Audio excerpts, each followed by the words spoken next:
The explosion comes before anyone can react. 1 second, Team Broad-Minded is moving through the mountain jungle of North Hue City, pushing through terrain so thick a man 2 steps ahead of you can disappear into the green. The next second, the world goes white and hot and loud all at once. A claymore mine detonates close enough that the concussion hits you in the chest before your brain can catch up. Then another. Then the machine guns open up from every direction, and there's no longer any difference between the sound of them and the sound of your own heartbeat. James Capers goes down hard. He hits a tree trunk and crumples at the base of it. Something is very wrong with his legs, both of them. When he tries to stand, his body doesn't cooperate. He looks around. Every Marine on his team is on the ground. Some are screaming. Some aren't making any sound at all. Their dog, King, isn't moving. The North Vietnamese army is still coming. At this moment, Capers has 19 separate wounds, 2 broken legs, more blood soaking into the dirt than a body can afford to lose. Someone has pushed a shot of morphine into him, which hasn't made things better so much as it's made things feel slightly less impossible. The NVA closing in is real. The men around him who need to survive this are real.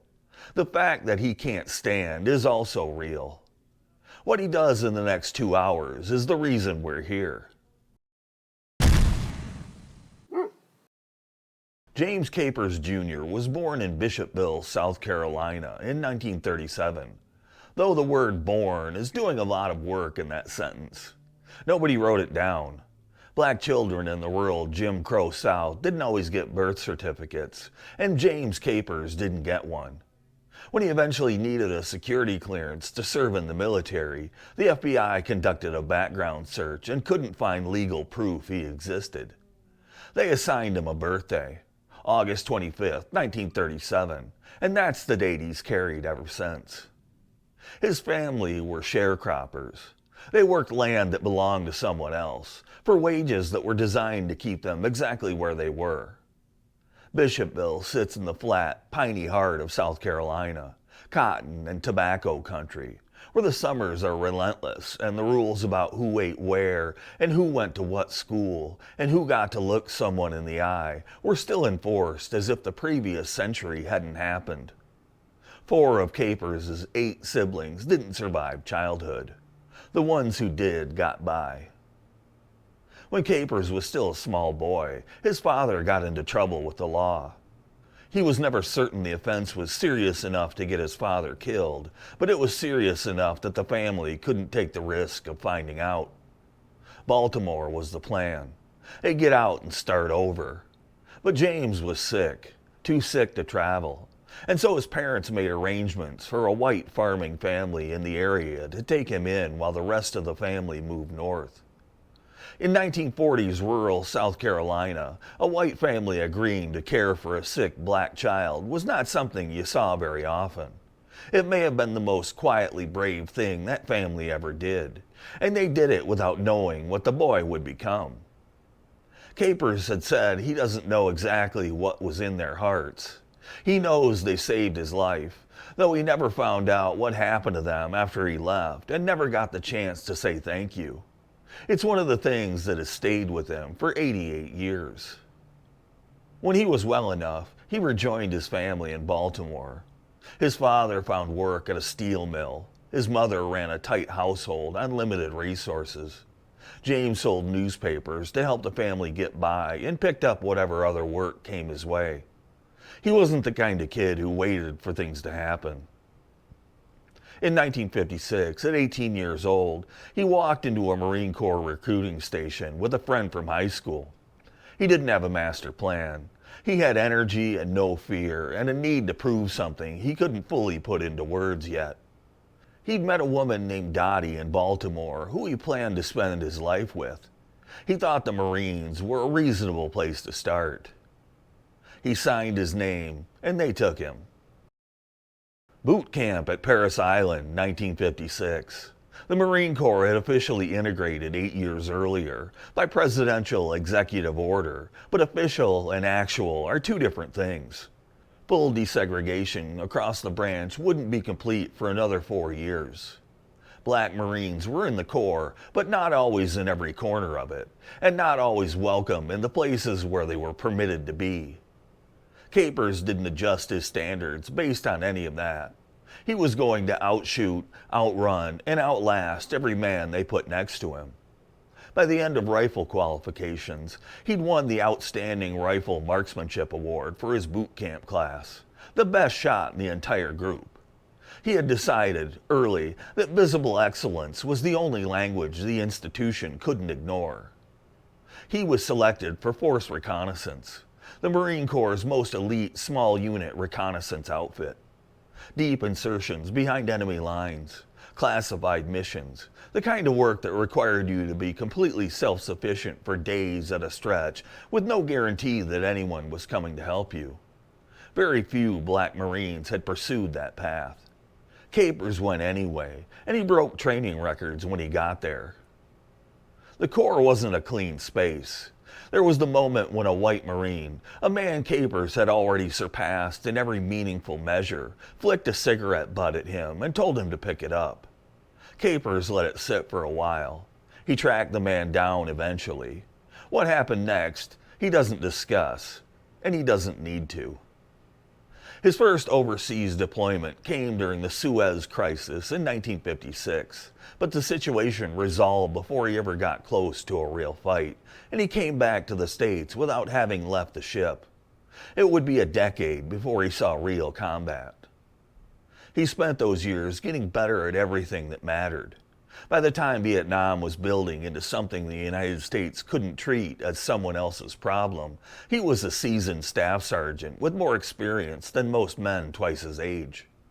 When the opportunity came to volunteer for a combat deployment, he took it without hesitating. In the spring of 1966, he arrived in Vietnam with the 3rd Force Reconnaissance Company, and that's when everything started moving very fast. Force Recon in Vietnam wasn't glamorous work. These were small teams, rarely more than a dozen men, dropped deep into enemy territory to find out what the larger conventional force needed to know. Enemy positions, troop concentrations, supply routes, high-value targets. They went in quiet, traveled light, and understood that if the enemy found them, they were already in serious trouble. The doctrine was built around a simple and very hard idea. You don't engage unless you have to. You observe, you record, you stay alive long enough to report back. A team of 8 men blundering into a firefight with an NVA battalion had no real margin for error. Stealth was often the only thing standing between a successful mission and a dead team, and in the jungled mountains of northern South Vietnam, the difference between the two could be a single snapped branch. During his tour, Capers was given command of Team Broad-Minded after something that almost never happened in the Marine Corps of 1966, a battlefield commission. The officers in his unit were killed in combat, one by one. The Corps had to put someone in charge, and they looked at this staff sergeant with a reputation that had traveled ahead of him and made him a 2nd lieutenant on the spot. He was the first black enlisted Marine in the Corps' history to receive a battlefield commission. It wasn't a ceremony. It was a decision made under the pressure of ongoing operations, and he inherited the platoon the same day. Team Broad-Minded ran some of the most dangerous missions 3rd Force Recon had. In the summer of 1966, they conducted amphibious assaults along the demilitarized zone, the normally neutral strip of land dividing North and South Vietnam, targeting Viet Cong units and securing territory for larger Marine operations. By early 1967, they were working out of Khe Sanh, a strategically critical base near the Laos border, running daily patrols into the surrounding hills in search of North Vietnamese troop concentrations and high-value targets. Several of their missions were classified at the highest levels. Operations personally approved by President Johnson, including attempts to reach American prisoners of war held behind enemy lines. Some of the details of those operations remain classified today. They also had a dog named King who went with them on missions. He wasn't incidental. Before Phu Loc, two things happen that tell you exactly what kind of leader Capers was on a regular day. In January 1967, during an extraction, the helicopter that came for his team lifted out of reach with most of his Marines aboard. Capers wasn't on it. He stayed on the ground, alone, and ran from tree to tree, firing in multiple directions, creating the impression of a larger American force in order to keep the enemy off the aircraft until it was clear. He kept it up until the helicopter was gone. Then he waited for another bird to come back for him.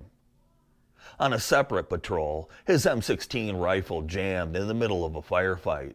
He killed 3 North Vietnamese soldiers anyway. When 2 more counterattacked, he drew his pistol and killed them both. He doesn't tell those stories the way most people would. He describes them as examples of what the job required. None of that was Phu Loc. Late March 1967, the mission briefing was clear. Move into the mountainous jungle north of Hue City, near the village of Phu Loc. Locate a suspected North Vietnamese Army regimental base camp. Protect the flank of Company M, 3rd Battalion, 26 Marines as they moved into position. 9 Marines, King. What they were walking toward was an estimated 1,500 North Vietnamese soldiers. Team Broad-Minded stepped off on March 31st. The terrain was brutal. Dense jungle, broken elevation, the kind of ground where distance becomes unreliable and sound moves in ways that make you second-guess yourself. A regiment of enemy soldiers is a lot of men to be quiet around, and the team moved carefully through the hills. By day 2, they'd made contact. 20 confirmed kills across multiple engagements they'd initiated or survived. 2 Marines wounded, including Capers, who took shrapnel and refused evacuation. He told a radio operator they were continuing the mission. On day 4, with the team working toward their extraction point, the jungle erupted. Sergeant Richard Krepow, one of Team Broad-Minded's founding members, would later describe what happened as the worst patrol Force Recon ever went on. The ambush had been set by people who knew exactly what they were doing. A series of claymore mines, positioned to catch the team in crossing fields of fire, detonated in rapid succession. Those devices project hundreds of steel ball bearings across a roughly 60-degree arc, and Team Broad-Minded was inside the kill zone before anyone could react. Machine gun fire opened up immediately behind the blasts, covering every direction of potential movement. When the initial detonation settled, every member of Team Broad-Minded was hit.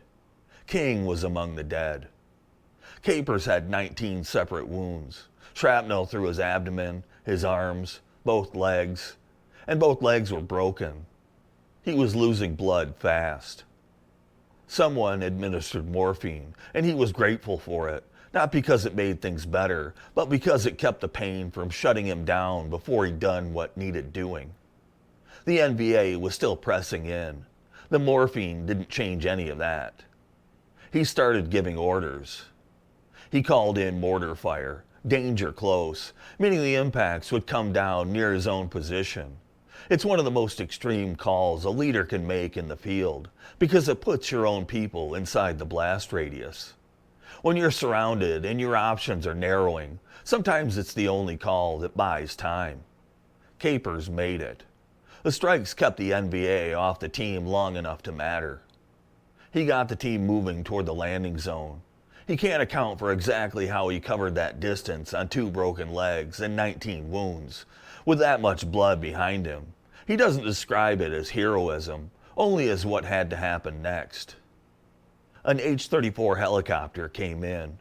When it landed, Capers refused to board without King's body. The crew loaded the dog. Then the helicopter tried to lift off and couldn't. There was too much weight aboard, and the aircraft strained against the jungle, rotors churning, but it wasn't going anywhere. Capers told his Marines he was getting off. 1 man was the difference. The helicopter could lift without him, and he'd rather it be him who stayed. He said this calmly, the way he said most things, and started moving toward the door. His Marines refused. He made another move toward the exit. The crew chief grabbed him and pulled him back inside. He tried a second time. The crew chief grabbed him again. Around him, his men were shouting, some of them through injuries that should have had them focused on nothing but staying conscious. They'd spent 4 days following this man through an NVA regiment. They had been through things together that no amount of explaining could make anyone else understand. They weren't leaving him in the jungle. The helicopter found its lift. It struggled up off the ground, caught the air, and cleared the tree line with what felt like barely enough room to spare. It flew away from Phu Loc. All 9 Marines made it out, every one of them wounded, and every one of them alive. Capers spent nearly a year at the Naval Hospital in Bethesda, Maryland. His legs had to heal. Everything had to heal. It was a long time to be still when you'd spent years moving. Major General Bruno Hochmuth, commanding general of the 3rd Marine Division, came to see him at Bethesda. After speaking with every surviving member of Team Broad-Minded and hearing their accounts, Hochmuth told Capers directly that he was going to receive the Medal of Honor. He was certain of it, and he said he would make sure it happened. Hochmuth returned to Vietnam. On November 14, 1967, his helicopter went down near Hue City. He didn't survive. With Hochmuth gone, the paperwork went nowhere. The officer who had authority over Capers' recognition, a Captain Ken Jordan, who had not been at Phu Loc that day and who had no visible affection for Capers, awarded him the Bronze Star with a Combat V for valor. That's 2 full award levels below the Medal of Honor. Jordan was stationed at Quantico while Capers recovered at Bethesda. The drive between the two is less than an hour. Jordan never made it. Capers learned the full shape of what happened over years and in pieces. He's never been melodramatic about the racial dimension of it, but he hasn't been dishonest about it either. When asked directly whether race played a role in the downgrade, his answer was measured and clear. That was 1967, he said. We could fight, we could lead, we could get it all done, but the leaders didn't see us as equals. It took until 2006 for anyone in the Marine Corps to formally revisit the question. Major General James Williams, serving as acting commanding general of the 2nd Marine Division, ordered an inquiry into what had happened at Phu Loc. After reviewing the evidence and hearing from the men who were there, Williams concluded that Capers deserved the Medal of Honor. The recommendation was submitted, reviewed, and rejected on procedural grounds. Administrative delays and missed deadlines that were themselves the direct consequence of Hochmuth dying before he could finish the work he'd started. In 2010, 43 years after the ambush, the Bronze Star was finally upgraded to the Silver Star. One step closer, still 1 award level below the Medal of Honor. Capers accepted it the way he accepted most things, with composure, and without making anyone around him feel worse than they already did about how long it had taken. The surviving members of Team Broad-Minded knew what the Silver Star was, and what it wasn't. Still on a broken leg that wasn't fully healed, Capers was chosen to be the face of a new National Marine Corps recruiting campaign. The Corps had completed full integration only 7 years earlier. This campaign, called Ask a Marine, was the first fully integrated national recruiting effort in the branch's history, and they put Capers on the posters that went up across the country. He remembers the photo shoot.